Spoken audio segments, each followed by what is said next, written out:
The film you're about to see explains how a human being is created and which stages he goes through to come into existence.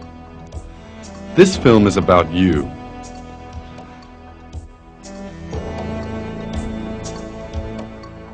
Let us now take a brief trip in time and go back to the past. Let us study an extraordinary story, one full of miracles. Let us see what a human being once was.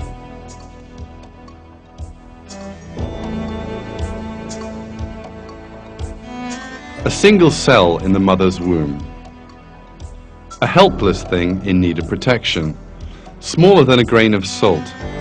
You too once consisted of this single cell, just like everybody else in the world.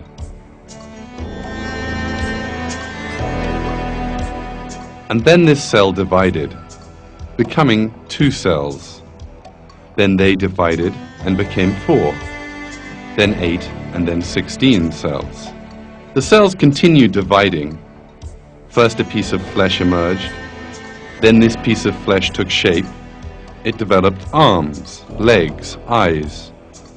It grew 100 billion times larger than the initial cell and 6 billion times heavier.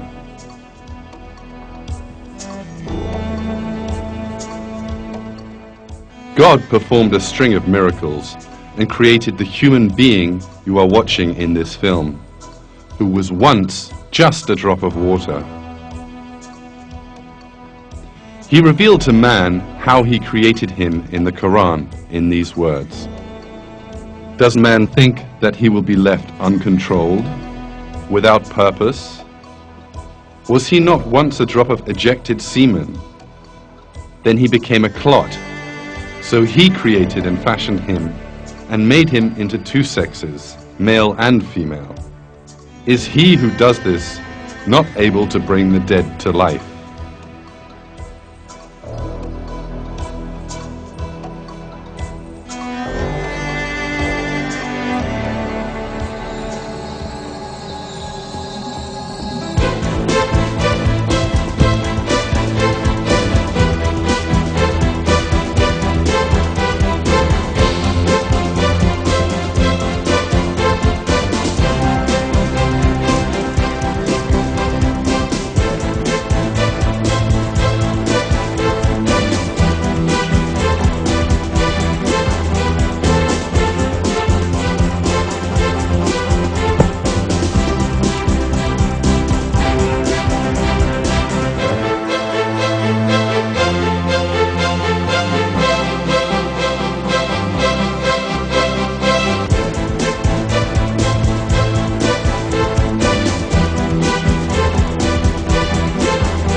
Wrapped up in our daily lives, we are most of the time unaware of the one most important miracle taking place before our very eyes.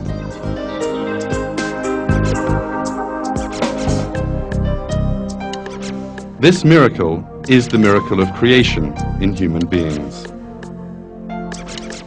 The first miracle of creation begins in a woman's body, in the organ called the ovary, with the maturing of a single egg cell.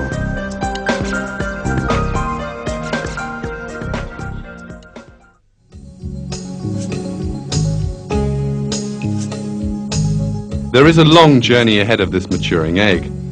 It will first enter the organ known as the fallopian tube, then travel through this for a long distance and finally reach the mother's womb.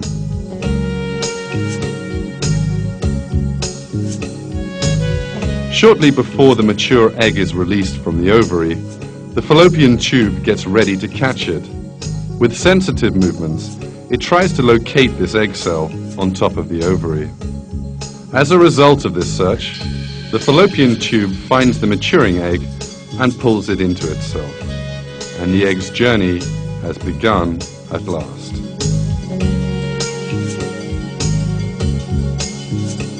The egg is obliged to travel the whole of the fallopian tube, but it has no organelles to help it to do this, no fins or feet, for instance. For this reason, a special system has been created for the egg's journey.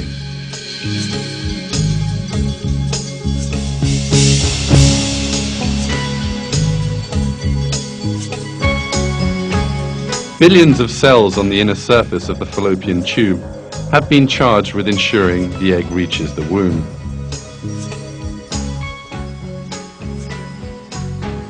These cells position the tiny hairs on their surface, called cilia, so that they lie in the direction of the womb. In this way, they send the egg cell in the correct direction, as if passing a very valuable item from one hand to the next.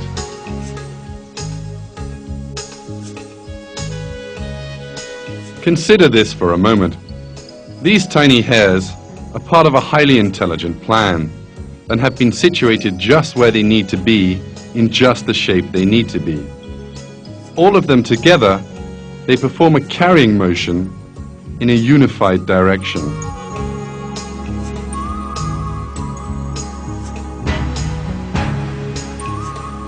If one part of these cells did not carry out their function, or if they performed their function in different directions, the egg would not reach its target and birth could not take place. God's creation, however, is flawless, and every cell carries out the task assigned to it without error. In this way, the egg cell progresses straight to the place which is being specially prepared for it, in other words, the mother's womb. But the egg cell, being so carefully carried, has a lifespan of only 24 hours. If it is not fertilized within this time, it will die. It needs a vital material in order to be fertilized: the sperm, which will come from the male body.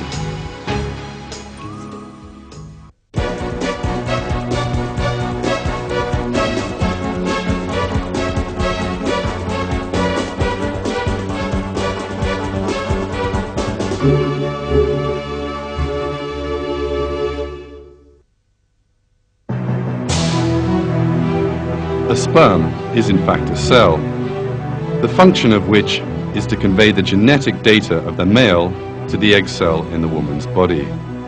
When it is examined closely, sperm looks just like a machine specially designed to carry this load. The front of the sperm is covered with armor. There is another layer of armor under the first, and under this second layer lies the cargo carried by the sperm. In this cargo are 23 chromosomes belonging to the male. All the information concerning the human body, right down to the finest detail, is carried inside the chromosomes. In order for a new human being to emerge, the 23 chromosomes in the sperm have to unite with the 23 chromosomes inside the mother's egg cell. In this way, the first foundations of a person's 46 chromosomes will be laid. The armor system at the head of the sperm will protect this valuable cargo from all danger right through its journey. But the design in sperm is not limited to this. There is a very powerful engine in the middle of the sperm. The end of the engine is connected to the tail of the sperm. The power produced by the engine turns the tail like a propeller and enables the sperm to move swiftly. Since there is an engine in the middle, it will need fuel to make it work. This need has been thought of, and the most productive fuel for the engine, fructose, has been placed in the liquid surrounding the sperm.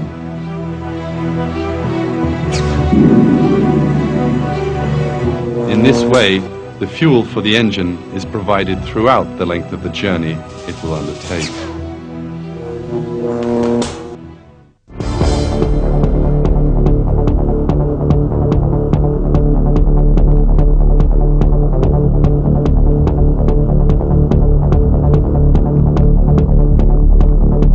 Thanks to this perfect design, the sperms head rapidly straight for the egg cell.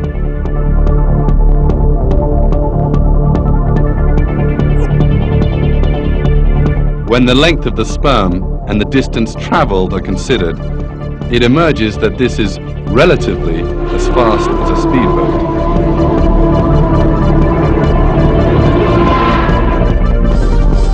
The production of these miraculous engines is carried out in a most expert manner. Inside each of the testicles, the sperm production centers, there are microscopic tubes of a total distance of around 500 meters long.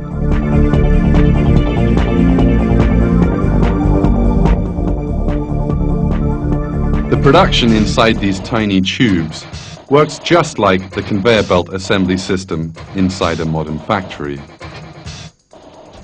The sperm's armor, engine and tail parts are assembled onto one another in turn. What emerges as a result is a real wonder of engineering. We have to think a little in the face of this reality. How do these unconscious cells know how to prepare the sperms in the appropriate form, despite the fact that they know nothing about the mother's body? How have they learned to make the armor, engine, and tail that the sperm will need in the mother's body?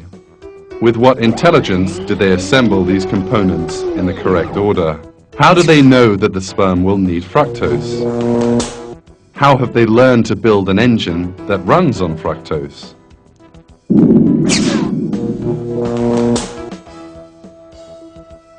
There is but one answer to all of these questions. The sperms and the seminal fluid that they are placed in were specifically created by God for the continuation of the human race. Pusule gelmiş olması gerekir. Halbuki şöyle bir düşünürseniz, sperma hücreleri baba organizmasında yapılmaktadır. Görevleri ise anne organizmasında husule gelmektedir.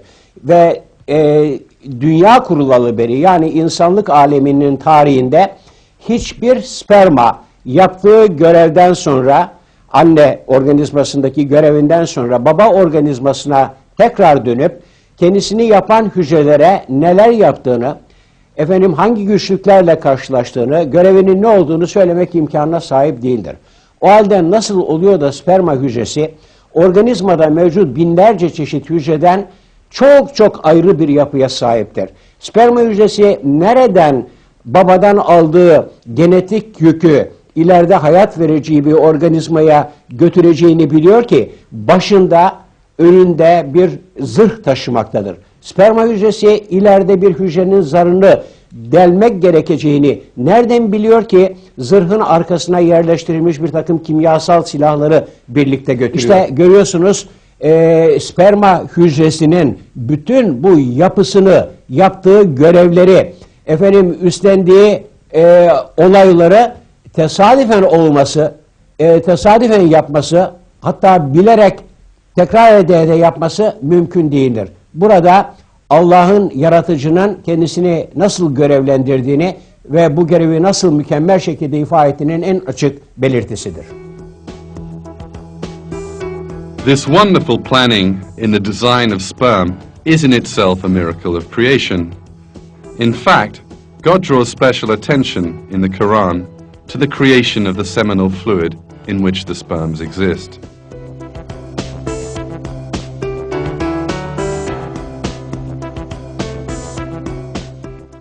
It is we who have created you. Why then do you not accept the truth?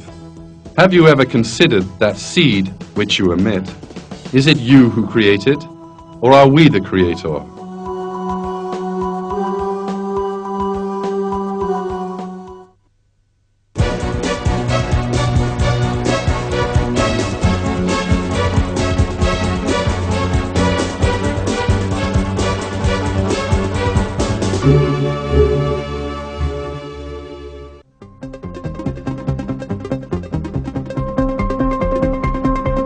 Some 250 million sperms at a time are sent to the mother's womb.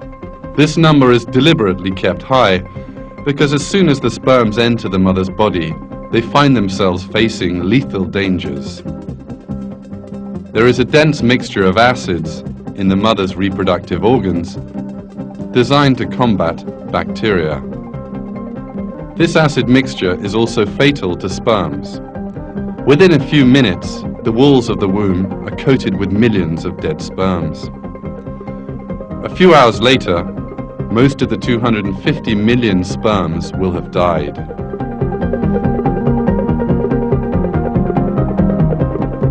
This acid compound, which is most important for the mother's health, is so powerful that it can comfortably destroy all the sperms that enter the womb.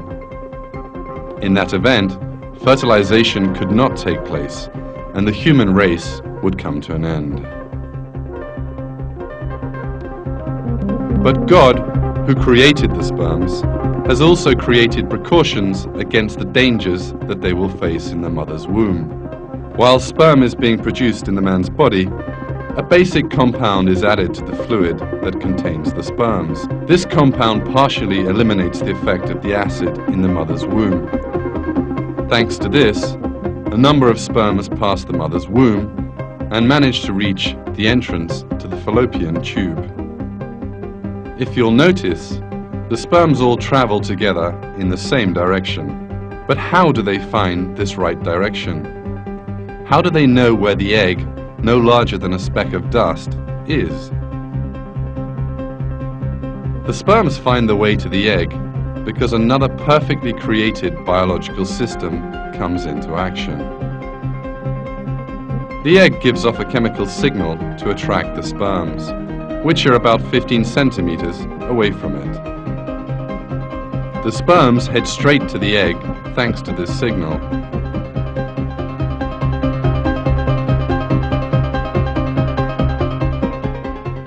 In short, the egg cell, which knows nothing about the sperms and has never come into contact with them before, calls them to it. Two cells, perfect strangers to one another, engage in communication. This reality is another proof that egg and sperm are created in the most ideal form for each other.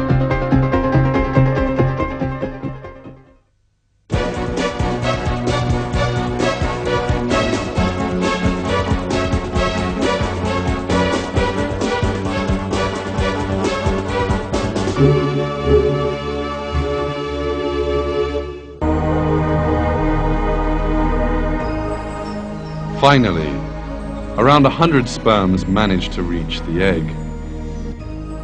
Yet the race is not yet over, because only one sperm will be allowed inside the egg. So another race begins. There is one particularly important obstacle confronting the sperms. This is a hard protective layer surrounding the egg, which kills off any unwanted microorganisms that may approach it. It is also extremely difficult to penetrate. In order to overcome this obstacle, special systems again are created in the sperm. Underneath the armor in the sperm's head, it houses secret weapons, which it has so far concealed. These are tiny dissolving enzyme sacs.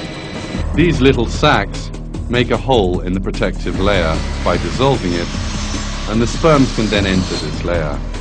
While the sperm is moving ahead inside the layer, the armor at the end gets worn away, eventually falling apart.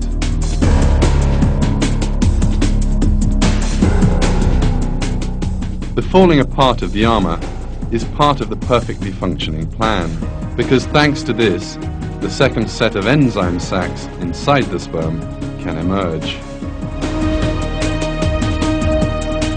These enable the sperm to overcome the last obstacle facing it, in other words, the piercing of the eggshell.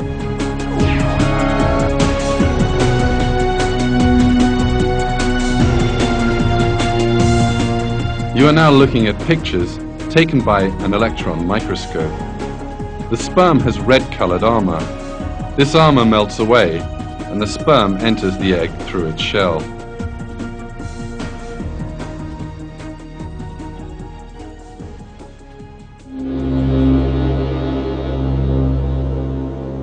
The flawless conception in the coming together of sperm and egg does not end here. As soon as the sperm reaches the eggshell, yet another miracle takes place. The sperm suddenly abandons the tail, which has brought it all this way. This is essential, because if the sperm did not do so, the tail, which is constantly in motion, would enter the egg cell and destroy it. The discarding of the tail section resembles the way a rocket might jettison its spent fuel tanks on leaving the atmosphere, having no further use for them. But how can the tiny sperm make such a fine calculation?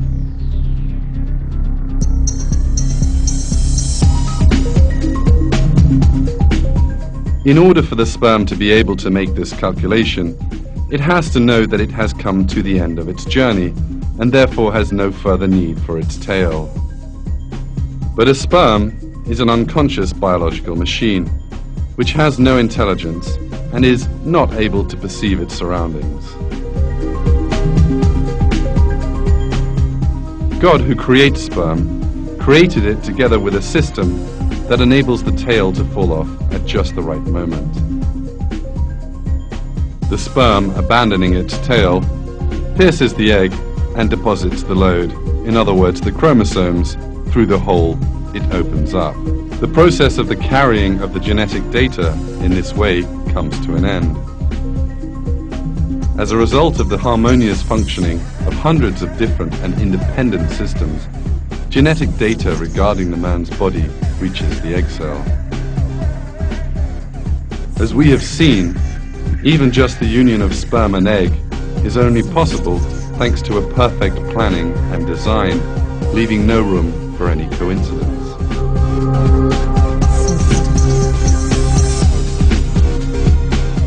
Even if people are not aware of it, the intelligence and planning seen in every part of these events are clear proofs that human beings are created by God.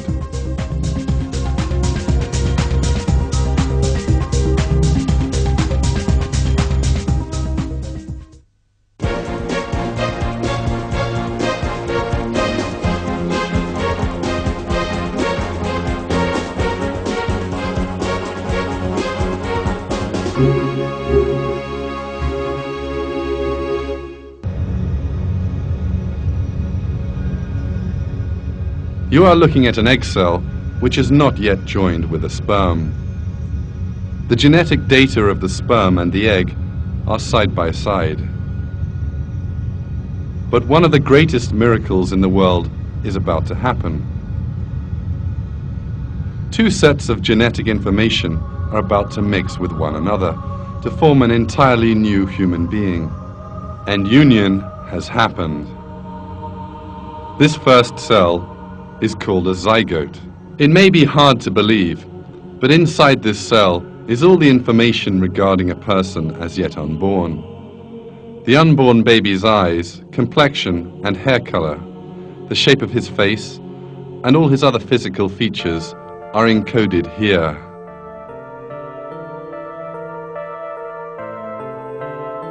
And it's not just his appearance, but also his skeleton, internal organs, skin, veins, and even the shape and number of the blood cells circulating in those veins, and all the other details of his body that are determined here. Everything is determined and written in this cell, from a person's features at age 7 to his features at age 70.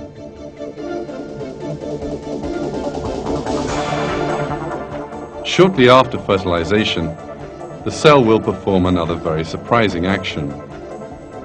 It divides and two new cells form. Then these cells divide again and become 4 cells. The construction of a new human being has now begun. But why does the cell decide to divide? Why does it have the task of building a new human being? Who gave the cell the knowledge to build a new person? These questions lead us to the existence of God, possessor of infinite intelligence and power, who created us, the world, the human being in that world, the cell in that human being, and the entire universe around it.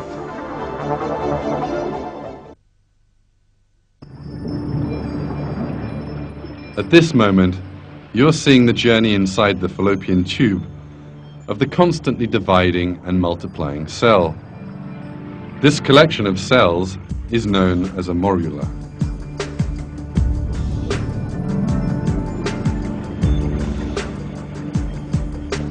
As the cell cluster divides and multiplies, another astonishing thing happens. Some cells start to grow different to others. The old cells gather in the center, and these are surrounded with the new cells, which are growing into a different kind of cell. A short time later, the group of cells in the center will form the embryo. In other words, the first cells of the baby to be born. And the group of cells around these will form the placenta, which will nourish the embryo. Cells beginning to grow different from one another and deciding to form the embryo or the placenta is accepted by the world of science as a great miracle. There is a secret order which makes these cells do this.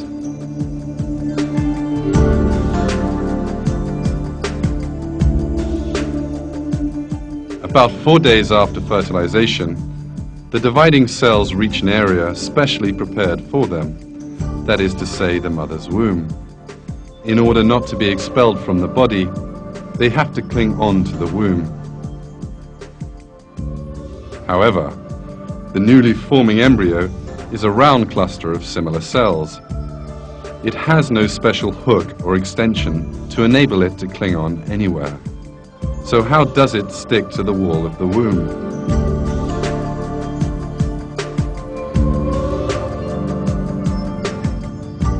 This too has been taken into account.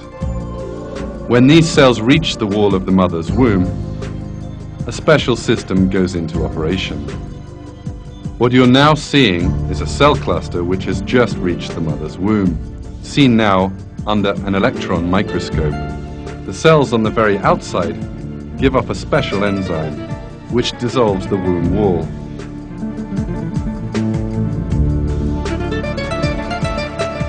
In this way, the cells cling tightly to the womb and avoid being expelled from the body.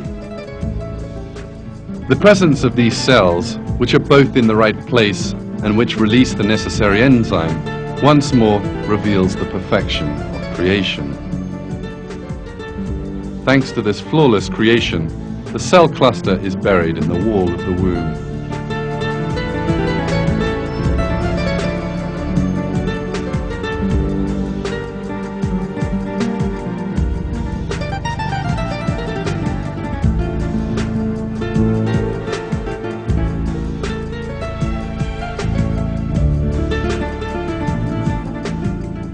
This new living creature, which sticks to the womb and begins to grow, is now known as an embryo.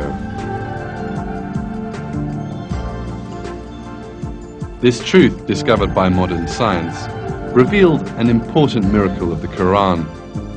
In the Quran, God uses the term alaq to refer to the first phase in the mother's womb.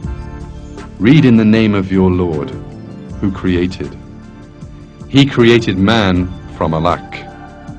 Read, and your Lord is most honorable.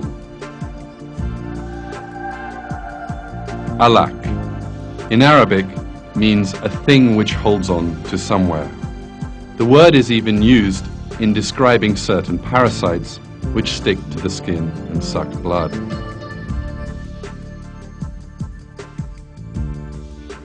In other words, in the Quran, which was revealed to us at a time when man's knowledge of biology was still very limited, a word is used which exactly describes the embryo in the mother's womb.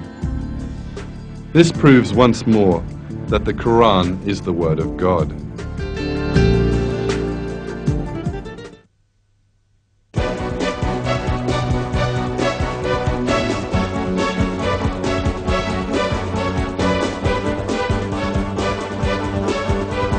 A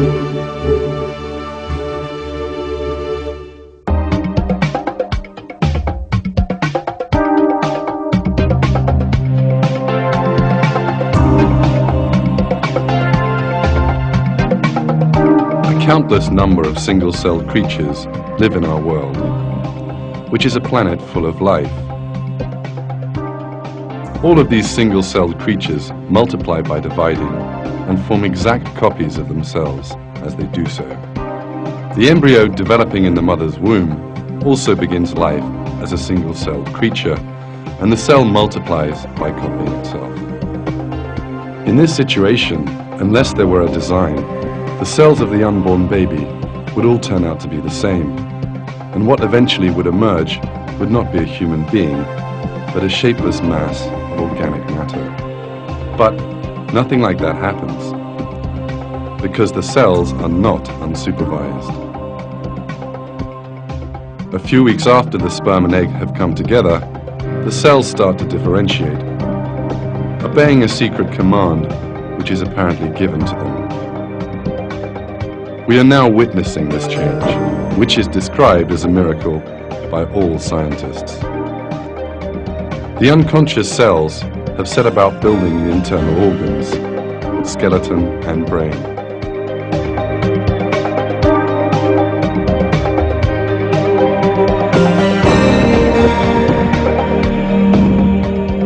Brain cells have begun to form in these two small gaps. This view you are now seeing, taken under an electron microscope, is the first development of the brain. Brain cells will multiply rapidly here, and as a result of this growth, the baby will possess some 10 billion brain cells. We are now seeing the formation of the brain cells. Every minute, 100,000 new cells are added to this collection. Each new cell that forms behaves as if it knows where it belongs, and which cells it has to make connections with. Each cell finds its own place. Out of an infinite number of possibilities, it joins only to the cell it needs to.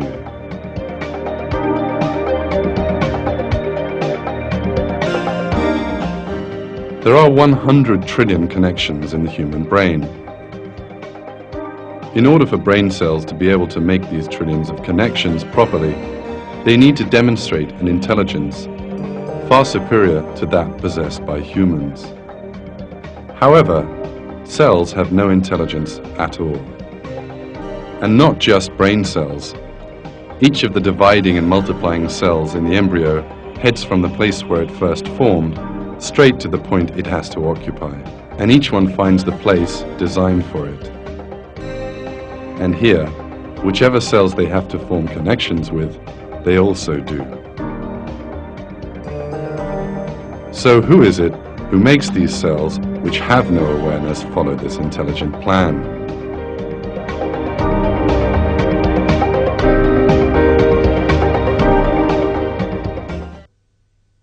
Bir yere gelir, rahme gireceği yeri seçer ve oraya yapıştıktan sonra aynı olan bütün bu hücreler nasıl oluyor da birdenbire bir yerden bir emir almış gibi hepsi ayrı ayrı yerlere göç ederek ayrı ayrı organların oluşmasını sağlamaya çalışırlar. Bu açıkça gösteriyor ki bu aynı olan hücreler, ne yapacaklarını bilmeyen hücreler, bütün genetiği, DNA'ları aynı olan hücreler bir yerden bir emir alarak bazıları beyni, bazıları kalbi, bazıları ise diğer organları teşkil ederler. Construction inside the mother's womb goes on unceasingly. Some of the cells undergoing change suddenly begin to expand and contract. Following that, hundreds of thousands of these cells come together, and these make up the heart. This heart will continue to beat for a lifetime. In a short while, we'll see a real miracle. These cells, which stand independent of each other, are in fact vein cells. Then these cells suddenly start to join onto each other and form connections between themselves, and the cells form the veins. Let's see that magnificent sight again.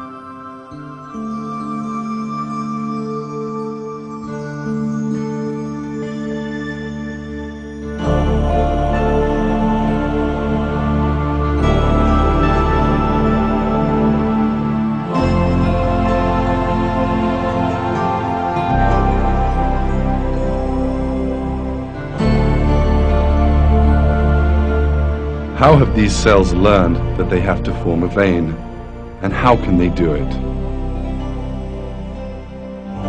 That is one of the questions that science has not yet found an answer to. The vein cells eventually make a perfect tubing system with no cracks or holes in it. The internal surface of the veins are smooth, as if made by expert hands. This perfect vein system will soon begin to carry blood to every part of the baby's body. The length of the vein network is more than 40,000 kilometers. That is almost as long as the circumference of the Earth. Developments in the mother's womb go on non-stop. In the 5th week, the embryo's arms and legs become visible. This bump will later turn into an arm. Some cells will then begin to form into hands.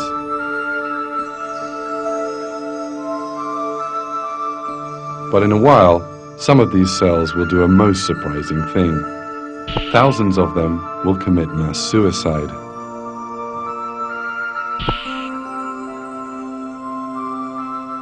Why do these cells kill themselves?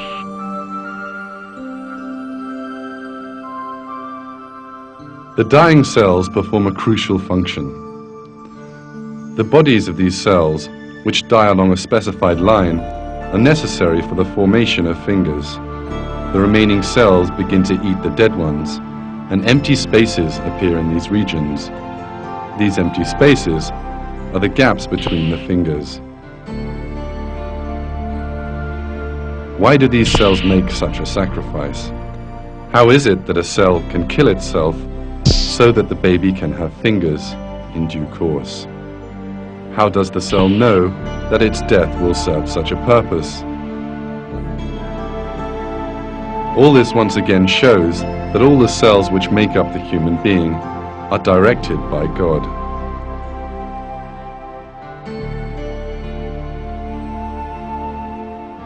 At this point, some cells have started to make legs. The cells cannot know that the embryo will need to walk in the outside world. But still, they make legs and feet for the embryo.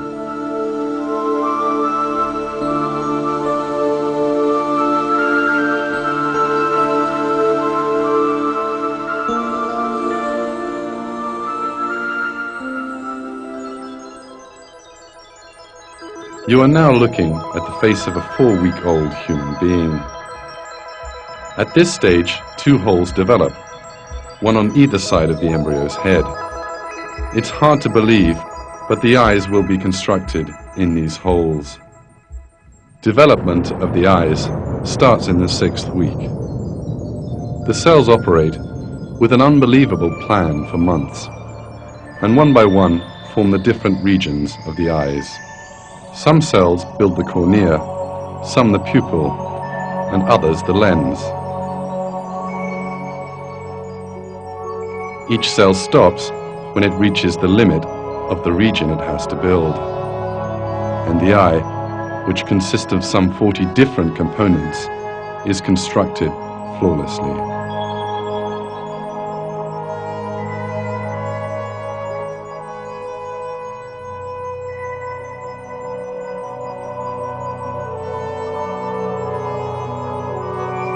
In this way, the eye, which is accepted as the world's most perfect camera, is brought into existence from nothing inside the mother's womb. It has been borne in mind that the person to be born will open his eyes to a world full of color, and an eye has been built which is ideally suited to its perception.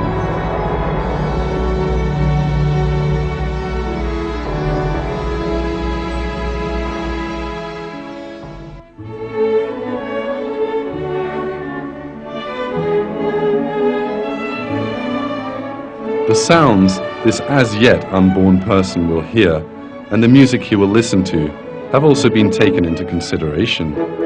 The ears which will listen to that music are also constructed in the mother's womb. These cells make up the finest sound reception instrument in the world.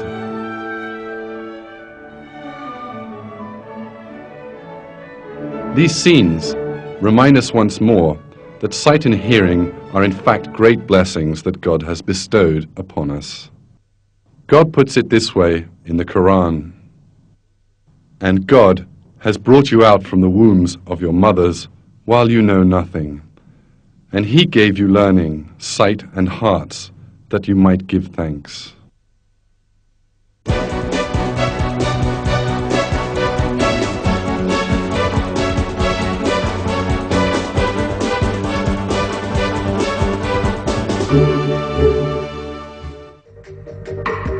All the information that we have so far given regarding the development of the embryo in the mother's womb has emerged from scientific research in the last 30 to 40 years.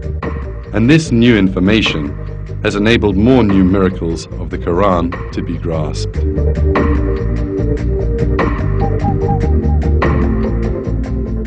Until quite recently, it was thought that the bones formed at the same time as the muscles. But the latest research has revealed a truth that human beings were unaware of. First, bone tissue develops in the embryo, and then muscle tissue forms around the bones.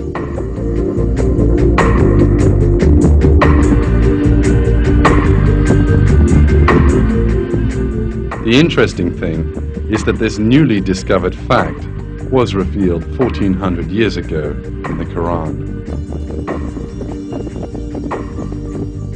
We then formed the drop into a clot, and formed the clot into a lump, and formed the lump into bones, and clothed the bones in flesh, and then brought him into being as another creature. Blessed be God, the best of creators.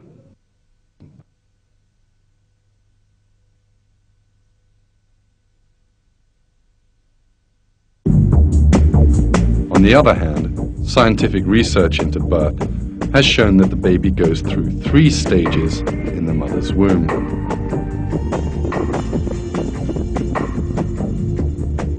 This fact is described in the following way in a textbook on embryology, Basic Human Embryology.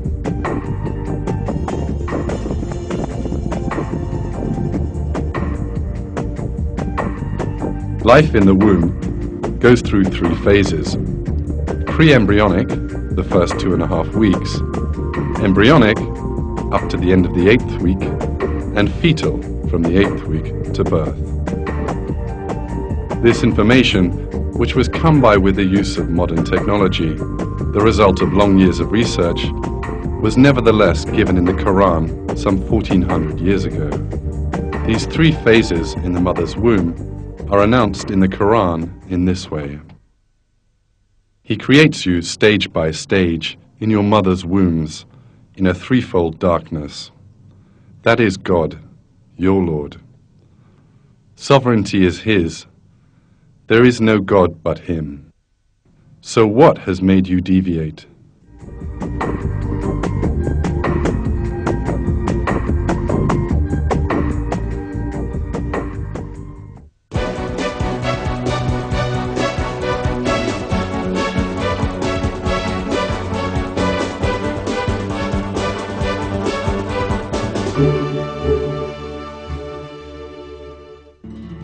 The instrument you can now see on the screen is a medical tool which possesses some of the world's most developed technology. It is a life support system which people in intensive care are linked up to. But this entire room full of high technology pales by comparison to another far more developed system of biotechnology. This superior piece of equipment is the placenta, which surrounds the embryo in the mother's womb and meets all its needs. The placenta is like a kidney dialysis machine, a heart-lung machine, and an artificial liver.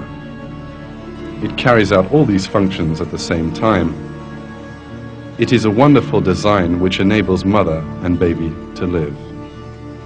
The cells which make up the placenta recognize the food particles from the millions of molecules in the mother's blood and allows these to reach the baby. Another of the placenta's duties is to protect the embryo. The defensive cells in the mother's body flow towards the womb to attack the growing embryo. But cells on the very outermost layer of the placenta form a kind of filter between the mother's veins and the embryo. They allow the nutrient molecules to pass, but not the immunity cells.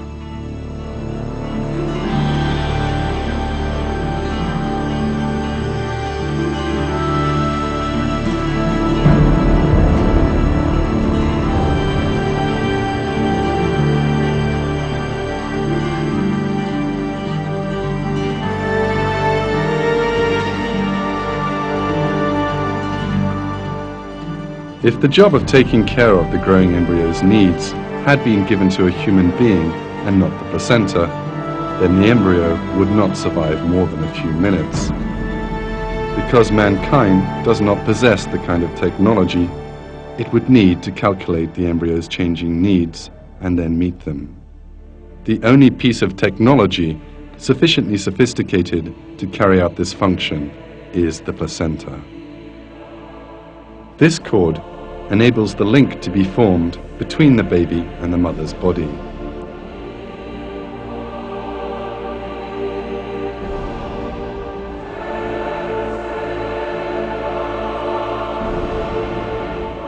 This cord, which is cut and thrown away after birth, is in fact a true wonder of engineering and carries out vital tasks for 9 months.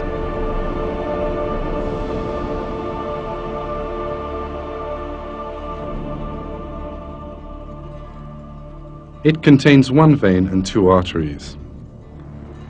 The vein carries food and oxygen to the embryo. Thanks to this, the embryo does not drown, even though it lives in a liquid-filled environment and its lungs are full of water. It does not die, even though its digestive system has not yet been constructed and it cannot eat. Both of these 2 basic needs are provided for the embryo through its placenta. The arteries remove the carbon dioxide and waste food products from the baby's body. Neither the mother nor the embryo growing in her womb are aware of these systems and processes.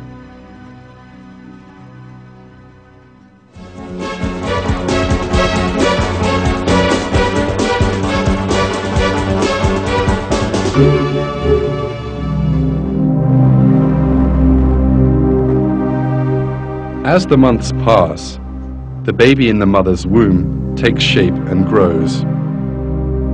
It becomes ready to step into the outer world.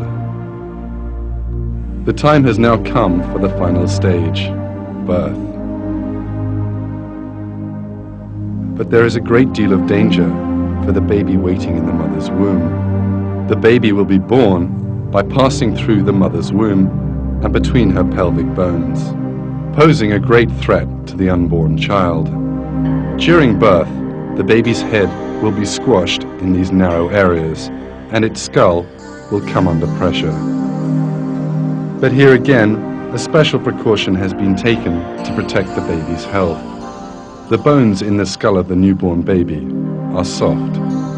Furthermore, unlike those found in adults, the bones which make up the skull are not fused together. Thanks largely to this, the bones are able to slide onto one another during birth. The gaps between the bones stop the skull from being crushed during this process. In this way, the baby is born healthily, and its skull and brain come to no harm. In the months that follow, its skull will harden, and the baby will lead its life in a healthy way.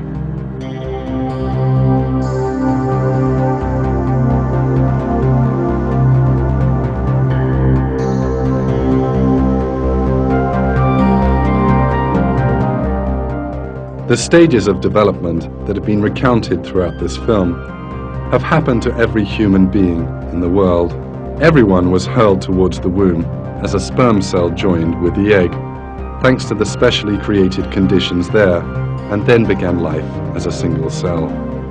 Even before they had the slightest idea of their own existence, God gave their bodies shape and created a normal human being from a single cell.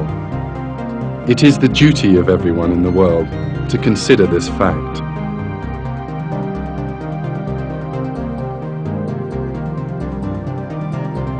And your duty is to consider how you came to be and to be grateful to God. Do not forget that our Lord, who created our bodies once, will recreate us after our deaths and will hold us to account for the blessing He has bestowed upon us. This is very easy for Him. Those who forget their own creation and deny the afterlife are greatly deceived.